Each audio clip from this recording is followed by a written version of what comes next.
Friend, आप लोग देख सकते हो, आप लोग पहले वीडियो में बोला था, ये भाई को अभी भी बेल करा के ला दिया। ये छोटा भाई को लाया, अभी ये मोटा भाई को लेके आया। आप लोग वीडियो में बने रहिए। और छोटा मोटा केस था, कोई बड़ी केस नहीं थी। और क्या है कि बड़े बड़े शहरों में छोटी मोटी हादसे होते हैं।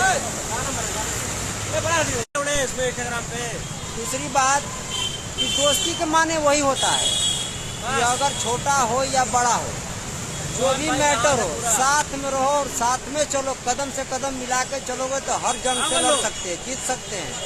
अगर पीछे हटोगे तो फिर एक दूसरे को दबाएंगे, फिर बाद में दूसरे को दबाएंगे और दबा के तुमको क्या करेंगे, पाँख निकालेंगे। बाकी सब आप लोग वीडियो में बने रहिएगा। ये लास्ट वीडियो था। अच्छा लगे दोस्ती के नाते, वीडियो अच्छा लगे तो लाइक और शेयर कमेंट करना है। इधर देख रहे लौड़े।